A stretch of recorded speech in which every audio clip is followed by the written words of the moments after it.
Howdy.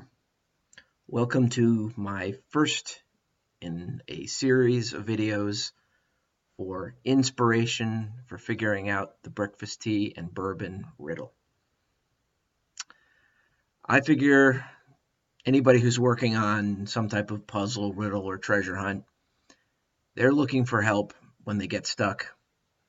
And so these series of videos will be only inspiration to help you out. These are things that I've tried or other people have tried, hasn't worked, or maybe they went a certain angle. I'm hoping that this will help people in trying to figuring out the riddle so that we can get it done and over with.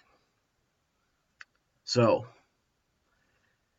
for this first video, I'm going to do two things. First of all, I'm going to go through my one solution that I've sent in, and I haven't sent in another one. And the second thing is I'm going to go over the last hint, which was the fifth, and talk about some various angles that I put onto the hint in trying to figuring out the riddle. But first, we are going to go through my one solution that I've sent in. My one solution, I did like what a lot of people have done. You've looked at this riddle and you've seen bourbon red and you figure, well, what the heck is bourbon red? Well, you look it up and you find out that it's a type of turkey that was bred many years ago. It's not a type of turkey that's bred anymore because it just doesn't create as much meat as it does with the other turkeys that we use for breeding, which is a different breed.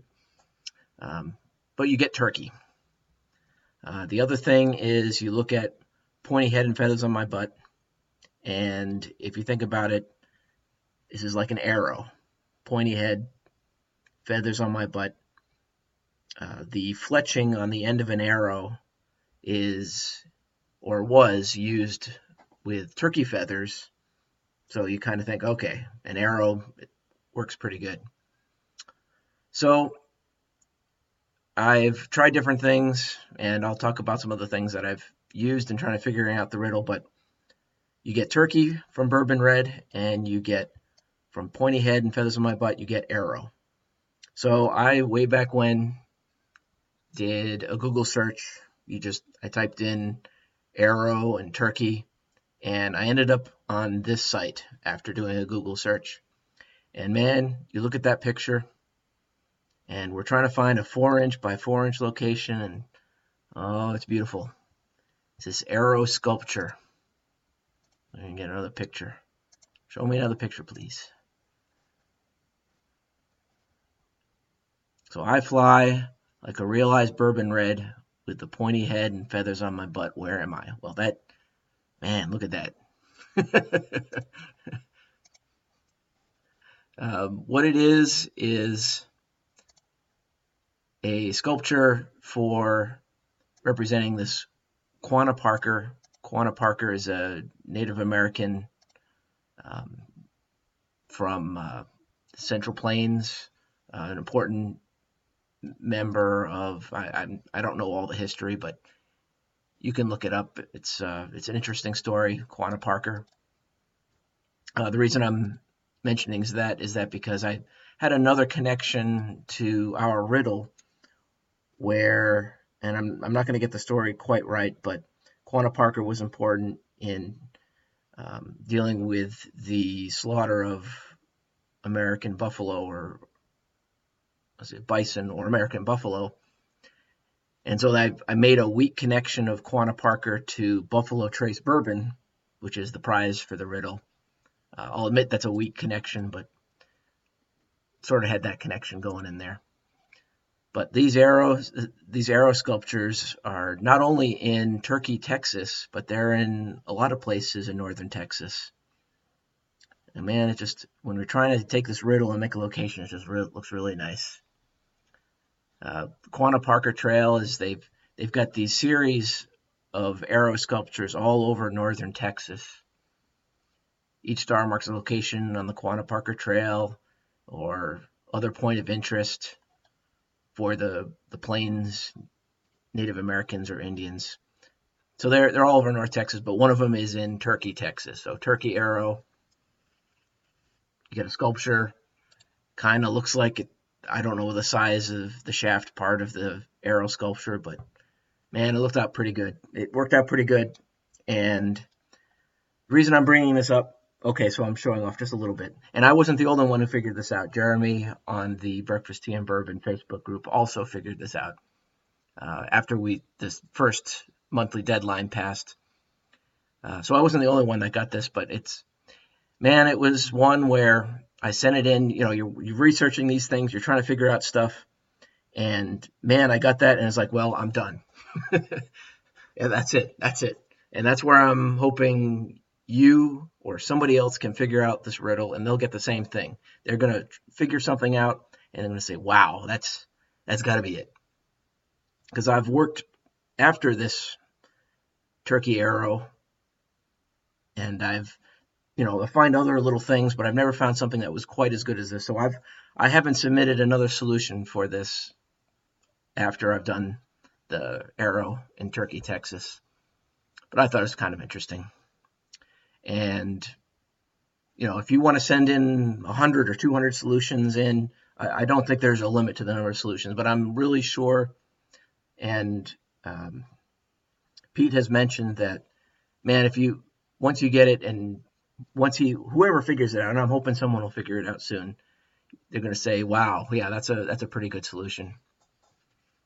So that was my one submission, and I wasn't the only one who did it. Like I said, Jeremy also submitted this solution. Maybe others too, I don't know. But it was pretty good for figuring out this riddle. Whatever the answer is, it should be even better. And Pete has said it will be, and I'm pretty confident it's going to be that good too. So the other thing I wanted to talk about was the fifth.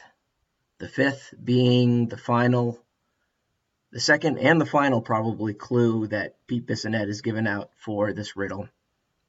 And this is what I want to talk about now. So you've got this fifth. What could it be? Well, there's a couple of different things. To start with the riddle itself.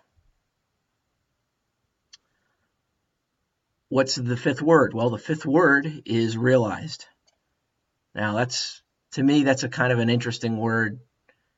Past tense, kind of used almost like an adjective.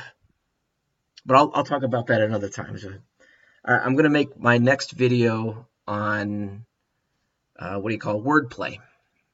And I think that might be the possible. My best guess is there's some type of wordplay involved in this riddle, and I'll talk about that in the next one. But for the clue of the fifth, and it was capitalized. I think in my last video it wasn't capitalized, but it was capitalized. The fifth word of the poem fifth word of the riddle is realized. What else can you do with this? How about every fifth letter? 1, 2, 3, 4. L, 1, 2, 3. I've done fifth letter and went from front to back. I wasn't able to make anything work. How about not only the fifth word, but how about every fifth word? And I tried that.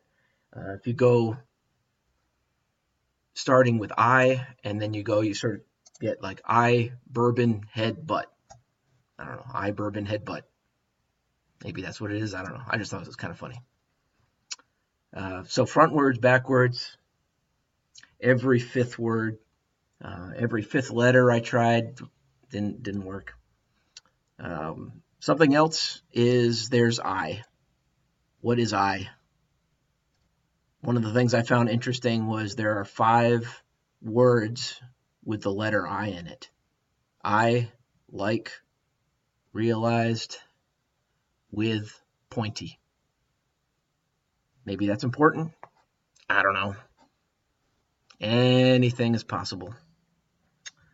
What else? The book. One of the things that's kind of interesting is that in the book,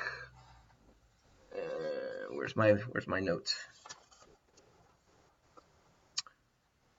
I wrote them down here. So the fifth word in the book is apartment. here we are trying to take a riddle and trying to find a 4-inch by 4-inch location in the United States, and the fifth word of the book is apartment. I don't know, I thought that was kind of interesting.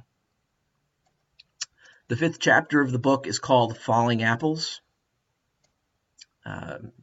It covers the proper way to cook salmon, and he talks about sockeye salmon, which is a wild-caught salmon. You look that up, and it's in the Copper River of Alaska. It looks really nice. Nice area. I wasn't able to make any other connection. Maybe there's something there. And the rest of the chapter was about, I'm going to call it a revision of the Lord's Prayer. That sounds kind of, I don't know, harsh, but if for the people that have read the book, he sort of talks about ways how he thinks the Lord's Prayer should be changed, which again, it sounds harsh, but it's not really that harsh in the book. But I'd be interested to know if anybody who has worked on the book treasure hunt, if they found anything in the Falling Apples chapter that led to the location in Arkansas where the book treasure was, the handcrafted object was hidden for the book treasure hunt. I'd be interested to know if anybody found any connections in that particular chapter. Let's see, what else? Well, there's a whole bunch of things that could be the fifth. You know, I remember Toby at A Gypsy's Kiss, he was talking about how if he comes across people, like he asked people where they would think warm waters would halt, just without any sort of connection or reference or why he's asking these things. I'll admit I've been asking random people about the fifth, and it's kind of interesting some of the stuff that comes up. I'll talk about some of those. Jenny Kyle in the Mysterious Writings website, she mentioned that it could be the fifth state in the United States, which is Connecticut. That could be it. What other stuff we got? Well, we're dealing with bourbon, and you might have heard the term a fifth. A fifth was meant to be like a fifth of a gallon, and it says here it's called because it was sold in bottles, which were supposed to be a quart, but they sort of shortchanged it a little. But the bottles, I guess they used to be a quart bottles. Maybe they were milk bottles. I think I read that somewhere. And they shortchanged them a little bit, and so it was only a fifth of a gallon in a container, a glass container that was a quarter of a gallon. I don't know, a quart. But when we're dealing with the prize of Buffalo Trace bourbon, this seems like a good clue where this might lead you to something. I couldn't find something, but maybe someone else can. So what else for a fifth? Well, just doing research for this video, there's the 1st Battalion, 5th Marines from the United States Marine Corps, which is an infantry battalion. I found this kind of interesting only because I started reading about this, and their nickname is Geronimo. Well, I'm going to look that up a little bit later, but maybe this 1st Battalion, 5th Marine Corps battalion infantry, I don't know, maybe there's some connection to this Marine Corps infantry battalion. I don't know. I thought it was kind of interesting. And maybe there's something that will help us to solve the riddle. This is kind of obvious, of course, but there's the Fifth Amendment and the Fifth Amendment of the Constitution of the United States. I don't think this is going to be like a movie type of thing where you're going to find the Constitution, but you never know. When someone pleads the fifth, and I thought that it was kind of interesting how to describe it, what it means is you can, if you invoke your Fifth Amendment right, you can't be forced to testify against yourself. So I guess lawyers, this might be kind of basic stuff, but I've heard of pleading the fifth, but I didn't know it meant that you can't be forced to testify against yourself. So I thought that was kind of interesting. How this connects to the riddle, I don't know, but it's worth mentioning where it's a famous fifth. Another kind of obvious thing, but the fifth commandment of the Bible, honor thy father and thy mother. This is kind of a big fifth. I'm not sure how this connects to the riddle, but uh, there might be a connection somewhere. What else we got? Oh, I was asking people without sort of anything else on what they thought of the Fifth. One of them told me there's this band called the Fifth Dimension from the 60s and 70s. Looks like pop, R&B, soul, jazz, opera, Broadway. Popular vocal group, 60s and 70s. The Fifth Dimension. Is there a connection? I don't know. But we're grabbing at anything we can do here. Another thing when I ask people about the Fifth is they say, well, they think of royalty. And yeah, this Henry V of England, here's one example. The downside for me was that in anything that's dealing with royalty is nothing to do with the United States. It's usually some other country that has royals in them. So I'm not sure. This is one where there's a connection perhaps somewhere, but I'm not quite sure where the connection can be. And that's what I have for the clue, the Fifth. I'm not sure what else there could be. Maybe there's some other connection that I'm not seeing. If you know anything for the Fifth that might help, maybe you can put down in the comments that say, hey, have you thought about this? And I know I hadn't thought about that. But this clue is so big that Pete Bissonnette has not released any other clues, and he's saying it's so important that he's surprised no one else has figured out the riddle. So for my first inspiration video, I wanted to make sure that this was in there. Again, if you have anything, put it down in the comments below on what you think something else could be for the Fifth. Hopefully we can figure it out. We are not now that strength which in old days have moved earth and heaven. That which we are, one equal temper of heroic might, made weak by time and fate, but strong in will. To strive, to seek, to find, and not to yield. Sometimes you have to remember the 5th of November. Have a good one.